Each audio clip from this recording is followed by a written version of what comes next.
Beautiful ఆనందం.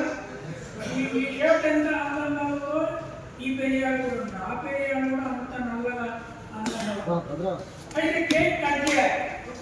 Cake ఎందుకు cut చేస్తారో తెలుసా? ఐడియా ఉందా? ఈ లోపలికి పోతే జైలు అవ్వడం. జీసస్ క్రైస్ట్ ఆయన శిలువకేసేందుకు తమ 12 మంది శిష్యులతో ఒక రహస్య గదిలో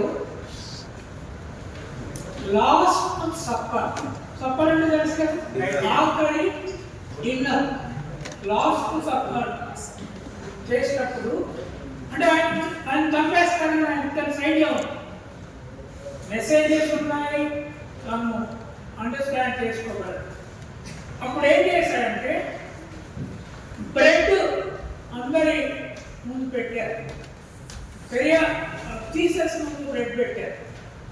జీసస్ ఏమన్నాడంటే, ఐఎమ్ బ్రేకింగ్ దిస్ బ్రెడ్, నేను ఈ బ్రెడ్ను విరుస్తున్నాను అని చెప్తూనే, రేపు నా శరీరం కూడా ఒక బ్రెడ్లా విరగబోతున్నది. ఆ శరీరము నా చావు తర్వాత మానవత్వానికి ఇంకా చావు ఉండదు. నా శరీర ముక్కలు మీరందరూ తినండి. ఇప్పుడు మనం బర్త్డే, ఆయన డెత్ డే నాడు ఆయన శరీరాన్ని ముక్కలుగా బ్రెడ్ లాగా చిట్టి ముక్కలు చేసిస్తున్నాను. మీరు తిని నిరంతరంగా బతకండి, మీకోసం నేను బతుకుతాను. అట్లా కేక్ కట్ చేయడం అనేది మనం పుట్టి నిరంతరంగా మానవత్వాన్ని బతికించడానికి. నిరంతరంగా మానవత్వాన్ని బతికించాలి అంటే మనుధర్మాన్ని చంపాలి.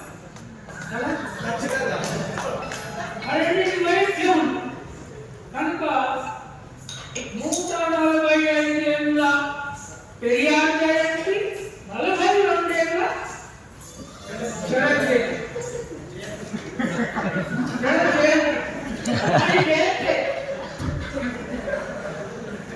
నేను ఒకరోజు మా అక్కయ్య అందరినీ పిలిచాను. వాళ్ళు ఊళ్ళలో కూలి వేసుకున్న వాళ్ళు ఉన్నారు, పొలం పని చేసుకుని అందరినీ పిలిచి, మా పెద్దక్క ఉండేది, అక్క అందరిని, మా బ్రదర్ని అందరిని కూర్చోబెట్టి, నేను చచ్చిపోతే నన్ను పొందబెట్టాలి అంటే మంచిగా మాంసం వండించిన, అప్పటికే నేను ప్రొఫెసర్ని, మంచిగా వండించి అందరిని కూర్చోబెట్టి, అక్క నేను చచ్చిపోతే నన్ను పొందబెట్టాలి అని నా ఏడుకోవద్దు. ఇదేంటో చచ్చుడేందుకు పోయి పొందేందుకు పోయి ఇప్పుడు ఎందుకు ఇదంతా చర్చ అంటే, నేను చెప్పినా నేను ఖచ్చితంగా ఒక రోజు వస్తాను, చచ్చినప్పుడు నన్ను కాలబెట్టద్దు అని ఏడుస్తూనే ఉన్నారు. ఎందుకు ఇదంతా చర్చ అయ్యాలి అంటే, నేను అన్నా, నన్ను భయాన్నాడు ఇంతకుముందే నా పుస్తకం చదివి చనిపోయింది. ఎంతమంది జరగబట్టింది చనిపోయా దేవుడిని నమ్మడం మానేసి ఇక ఇప్పుడు అన్ని కేసులు. నేనన్నా, నన్ను భయం మాట ఎందుకు రాసిన తర్వాత చంపుదామని చూశాను, కానీ అప్పటికే అది బెస్ట్ సెల్లర్ అయిపోయింది. నన్ను చంపగలను కానీ ఆ పుస్తకాలు చంపలేదు.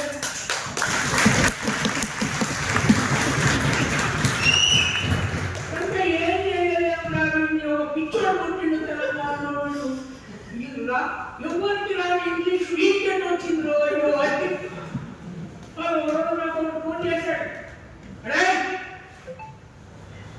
ఏ పుస్తకం రాస్తున్నావు అంటే, ఎందుకు రా అన్నా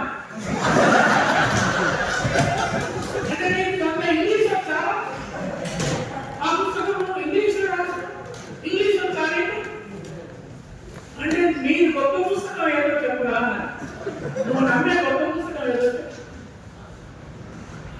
నేను మా గొప్ప పుస్తకం రొక్కులేదు.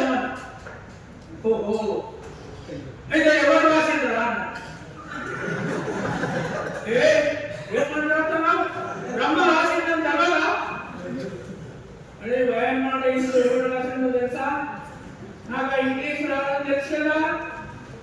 మా దేవత పోచమ్మ రాసింది.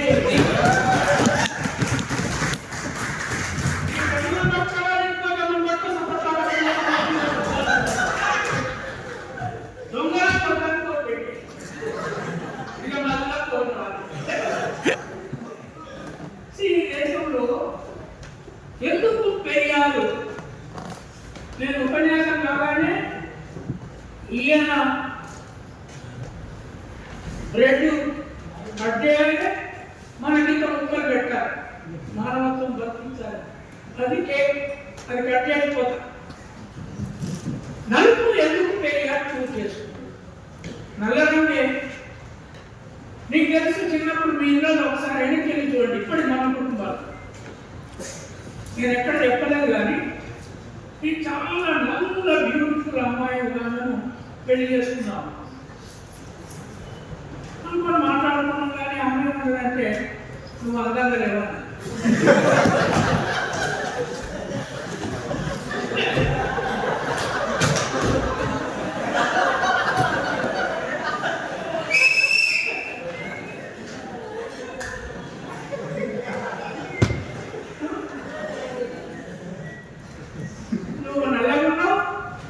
నీ మొక్క మీద మచ్చాలున్నాయి, కొట్టుకున్నావు, కుదరదా? సరే అప్పుడు ఏం చేయాలి? అయితే నీ ఇష్టం వచ్చిన వ్యక్తిని చేసుకోవాలని పెట్టాను. మరి నన్ను నేను ఏం చేసుకోను? ఇది చాలా యూనివర్సిటీలలో ఆత్మహత్య చేసుకుంటున్నాను. ఒక నల్ల దళితుడు లేదా ఒక నల్ల బీసీ ఐఐటీలో ఒక అమ్మాయిని చూసి ప్రేమిస్తారు. ఆమె ఏమంటారో తెలియదు, ప్రేమ ఉంది. ఆమె ఒప్పుకోరు. నా పరిస్థితి రాదు. అయితే ఏం చేయాలి? ఆత్మహత్య చేస్తాను. నేనేమంటున్నా అంటే నీ ఇష్టం అనుకున్నాను చేసుకో, నేను మాత్రం కాదు.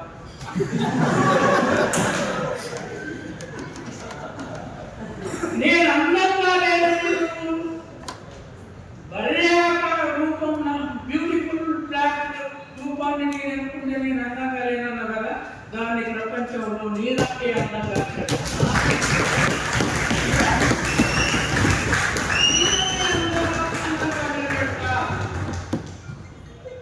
అని నేను ఆనాడు పట్టుబడి పెళ్ళి ఇక చేసుకో. అది ఒక ఇష్యూ కాదు, చేసుకో. పెరియాలంటే చేసుకోలేదు. అయితే నలుపు ఎందుకు చూస్ చేసుకున్నాడు? ఎటువంటి పనులు నలుపు చేసినాడు? మీకు చాలా మంది తెలుసుకోలేదు. కొన్ని కులాలు, బ్రాహ్మణులు, వైశ్యులు, క్షత్రియులు, ఆర్యులు, కాయస్థులు ఉంటారు నార్త్ ఇండియాలో, కత్రీలు ఉంటారు ఇటు వెస్ట్ ఇండియాలో. వాళ్ళు కానీ ఇప్పటికి మన ఇంట్లో కాదు. పెళ్లి సంబంధాలు చూడడానికి పోతే బర్రె అడ్డం వస్తే బర్రె నల్లగా అడ్డం వచ్చింది, మంచిది కాదు. నలుపు నలుపు అనేది ఓమన్, ఇంగ్లీష్ ఓమన్ అంటే తెలుగులో ఓమన్ అంటే ఒక దుష్ట శక్తి, సైతానిక్, ఒక దుష్ట శక్తి. లేదా నల్ల బుర్కా వేసుకున్న ముస్లిం స్త్రీ అయినా దురదృష్టం అట్లా అడ్డం వచ్చిందనుకో వెనక్కి పెళ్ళి ఆగిపో. ఎందుకు ఇది? ప్రొటెస్ట్ చేయాలంటే నల్ల బ్యాగ్ పెట్టుకోవాలి. ఎందుకు ప్రొటెస్ట్ చేయాలంటే నల్ల బ్యాగ్ పెట్టుకోవాలి? అంటే నల్ బ్లాక్ ఈజ్ బ్యాడ్. ఎక్కడి నుంచి వచ్చింది ఫిలాసఫీ? ఎవరు పెట్టారు? ఈ ప్రపంచంలోనే మొట్టమొదటి నగరాలు తెలుసా? ప్రపంచంలోనే మొట్టమొదట కట్టబడ్డ నగరం ఏది? హరప్ప నగరం. హరప్ప నగరాన్ని హరప్ప అనే వ్యక్తి కట్టాడు. వ్యక్తి పేరుతోటే నగరం వస్తుంది. ఆనాడు హరప్ప అనే వ్యక్తి క్రీస్తు పూర్వము 3000 నాడు, అంటే 1500 క్రీస్తు పూర్వం 1500 నాడు ఆర్యమీ దేశానికి వస్తే ఇంకో 1500 వెనక హరప్ప ఒక నగరాన్ని కట్టాడు. హరప్ప తెలంగాణ గ్రామాలలో పోతే వీరప్ప అనే ఒక గొర్రెల కాపరి దేవుడు ఉన్నాడు. ఉన్నాడా? హరప్ప వీరప్ప తాత.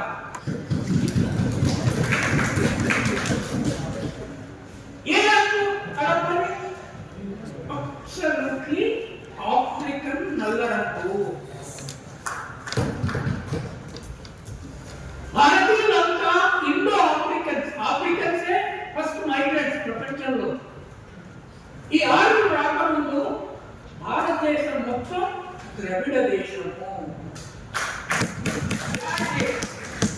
కనుక ఇక్కడ మీ శరీరం వైపు మీరు చూసుకోండి. ఇప్పటికీ మనం భయపడుతుంది. మనము అర్థం చూసుకుంటే నల్లగా మనకు ఎందులో ఉన్నాము, ఏ పిల్లలు పెళ్లి చేసుకుంటున్నా అని భయం ఉంటుంది. అయితే మొత్తం సంస్కృతికి, టెక్నాలజీకి, భారతదేశ సైన్స్ కు పునాది నల్లజాతి.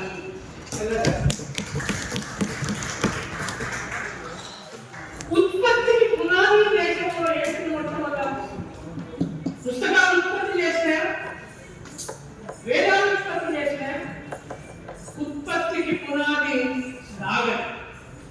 అవునా సార్? ఆ నాగరికి సైంటిఫిక్ గా తయారు చేసి ఇంతకుముందే కొన్ని కమ్మరి కొడుకు పాట పాడారు. ఈ కమ్మరి పొరిని కుమ్మరి వాము లేకపోతే కుండలేదు, కుండలు నాగదిని, నా భూమిని తవ్వడానికి పారను, ఆ రెండింటిని కలిపి ఒక సైంటిఫిక్ లింక్ ఎస్టాబ్లిష్ చేయడానికి తోలు సంచులను తయారు చేసిన సైంటిస్టులు మొట్టమొదటి ద్రవిడులు. నేను చిన్నప్పుడు మోటార్ తోలేవాడు. ఇప్పటికి మీకు మోటార్ బావిలో ఎవరికైనా గుర్తుందా? మోటార్ బావి ఒక బొక్కెన ఉంటుంది. ఆ బొక్కెన ఒక కొండ పొడవాటి కొండ ఉంటుంది. ఎట్లు వెనక్కి వచ్చి బొక్కెన ముంచి మళ్ళీ ముందుకు పోయి ఆ కొండంతో బయటికి వస్తాయి. నాకు అప్పుడే తొండం సైన్స్ ఎవరు కనిపెట్టింది? ఇగో వీళ్ళ ముత్తాత కనిపెట్టింది. శరత్ ముత్తాత, రవి ముత్తాత. కానీ ఆదివాసీ తర్వాత ఏం చేసింది? తోలు చెట్టది, నలుపు అందవిహీనం. నాగలి గుర్తుకుంటేనే బయలుపడతాం మన దేవుడే చెట్టుకుంటాడు. నాగలి గుమ్ముడు మైలపని తోలు వేసిన వాళ్ళను శూద్రులకు కూడా చెప్పి, శూద్రులు కాల్చారు వాళ్ళకు కూడా చెప్పి తోలు వాసన వస్తుంది. ఏ ఇండస్ట్రీకి అయినా వాసన వస్తుంది. స్త్రీ ప్రసక్తి అయినప్పుడు వాసన రాదు. మీరు ఈ మధ్య నేను మన సాక్షిలో వ్యాసం రాస్తాను, చూసిలో లేదు. మొట్టమొదట తెలంగాణ వచ్చిన తర్వాత మనం సాధించిన గొప్ప సాంస్కృతిక విజయం కొత్త ఉమెన్స్ యూనివర్సిటీకి చాకలైన దేవుడు. ఆ చాకలైన గురించి రాష్ట్రం ఒక మాట రాస్తాను.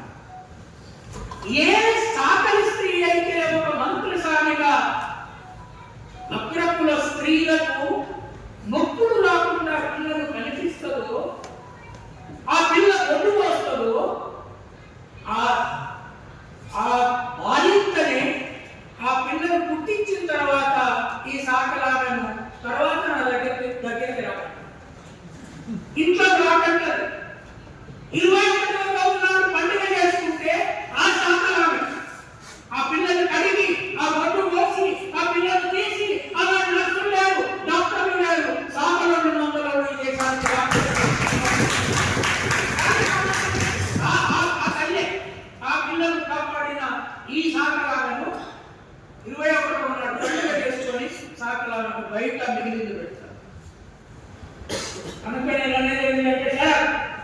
ఇవాళ నాకు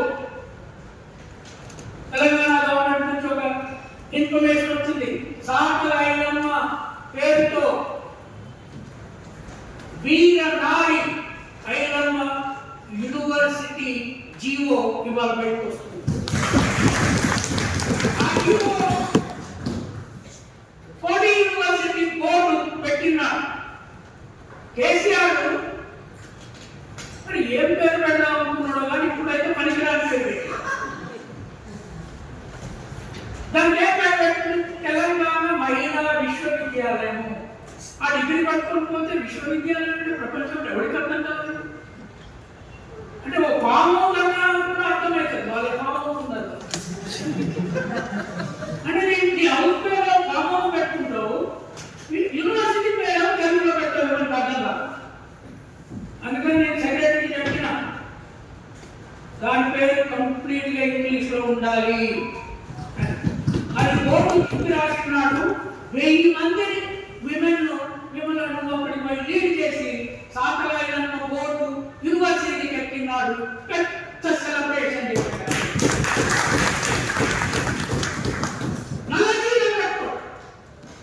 పెరియారు ఇచ్చిన మన కలర్ ఏమిటంటే పెరియారు ఆత్మలోనే ఎక్కడ వస్తుంది, ఎక్కడ రాదు.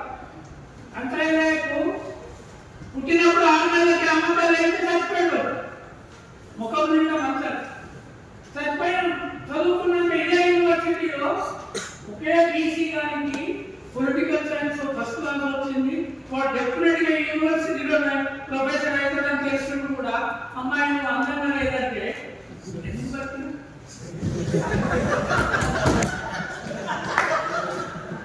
ఎందుకు బతికినా పోయి అర్థంలో చూస్తుంది. నేను మంచిగా ఉన్నానా లేదా, నేను అందంగా ఉన్నానా లేదా, నాకు నేను నా అంతగాడు ఈ దునియాలో లేను.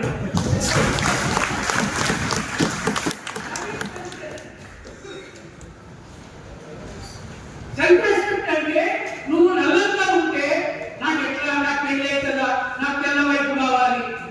అంటే అమ్మాయి తెల్లగా ఉండదు, అమ్మాయి తెల్లగా ఉంటాడు, తెల్ల ఎంపికలు ఉంటాయి. పెళ్లి చేసుకుంటాం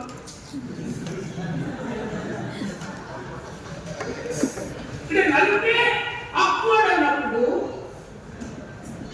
నలుపు చాలా చెడ్డగా అన్నప్పుడు, నలుపు నీ తలకాయ మీద లేకపోతే దానికి రంగెత్తు పట్టుకుంటారా?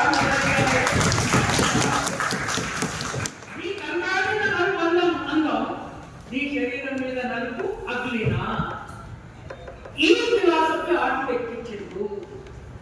అందుకే నేను ఎన్నడూ రంగయ్య. తర్వాత రంగేశ్వర వాళ్ళందరూ బ్రెయిన్ క్యాన్సర్ వచ్చి ఇంక్లూడింగ్ సద్గురు బ్రెయిన్ పలిపోయి. నాకు 72 ఏళ్ళు ఏం పలిపోతాడు. సో నన్ను పెద్ద సింపుల్ ఏం చేశాడు ఆయన ఒక వ్యాసంలో పెళ్లి అంటే ఏంటి అనేది తెలియాలని నిర్వహించాడు. పెళ్లి అంటే ఒక అబ్బాయి అమ్మాయి మిత్రుత్వము. మరి ఎట్లా చేసుకోవాలి? వాళ్ళిద్దరూ కలిసి ఉండబోతున్నారు కనుక ఒక కార్డు ద్వారా మిత్రులందరికీ, తెలిసిన వాళ్ళందరికీ మేము రేపటి నుంచి భార్యాభర్తలుగా ఉండబోతున్నామని కార్డు రాయాలి. ఈ కార్డుని ఆత్మగౌరవ పెళ్లిళ్ళు చేసేవాడు ఆయన. ఇద్దరికి నల్ల బట్టలు వేయించాడు, స్టేజ్ మీదకి పిలిచేవాడు, నల్ల దండలు తెప్పించేవాడు. నల్ల దండలు ఎక్స్ప్లెయిన్ చేసుకోమన్నాడు. తర్వాత ఏం చెప్పేవాడంటే ఇద్దరు కొట్లాడుకోకుంటున్నప్పుడు కలుసుకోండి, ఎప్పుడైతే పెద్ద కొట్లాడిగా కలవనే అనుకుంటామో విడిపోండి, ఆ రోజు కూడా మంచిగా పోటీ పోసుకొచ్చినండి. ఇది నా జీవితంలో మా అక్కలిద్దరికి పెళ్లి చేసినప్పుడు పండుగ అయిపోయింది, విడాకులు ఇచ్చినప్పుడు కూడా మంచిగానే బయలు రోజులు కింద వాళ్ళిద్దరు విడాకులు అయ్యారు. ఇంటర్ పట్టుకున్నట్టు. ఇది మన సంస్కృతి, సూత్ర సంస్కృతి. పెరియారు పెళ్లి చేసుకు పోసుపాడుకోలేమన్నాడు, విడాకు కూడా ఇప్పటి నుంచి మేము కలిసి ఉండలేమని పోసుపాడుతూ తెలియజేయాలి. రెవల్యూషన్ కనుక వీళ్ళంతా నేను చాలా కలిసి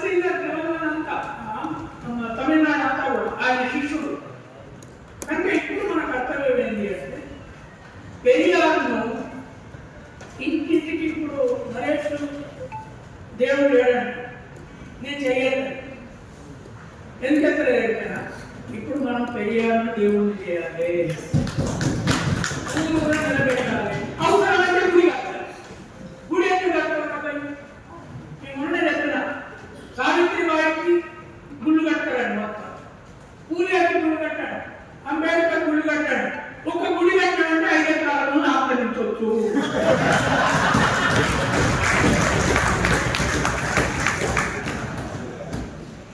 నేను ఇదే యూనివర్సిటీలో పీజీ హాస్టల్ ముందు అక్కడ ఏం లేదు. ఒకరోజు తెల్లారు లేచే వరకే దేవుడు వచ్చిందని మనం పెట్టేసి ఇప్పుడు అది ఉంటుంది. పీజీ హాస్టల్ పెట్టున్నాడు పెద్ద ఉంటుంది. వాళ్ళన్నీ రాత్రిపై వందనాడుతున్నారు, ఆడ పసుపు కుంకుమ చదువుతున్నారు, తెల్లారు వచ్చింది అంటున్నారు. మరి మనం ఇప్పుడు ఏం చేయాలి? ఒక అంబేద్కర్ నాటాలి, ఒక పెరియారు నాటాలి, ఒక సావిత్రి బాయి నాటాలి, ఒక పూలే నాటాలి. ఉండాలని సత్యసాయి బాబా దేవుడు కదా, అవసరమైతే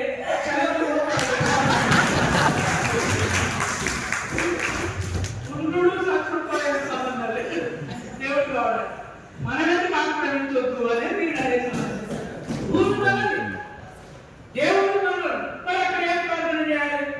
ఏ భాషలో చేయాలి? నల్ల బట్టలు వేసుకొని ఇంగ్లీష్ లో పెరియారు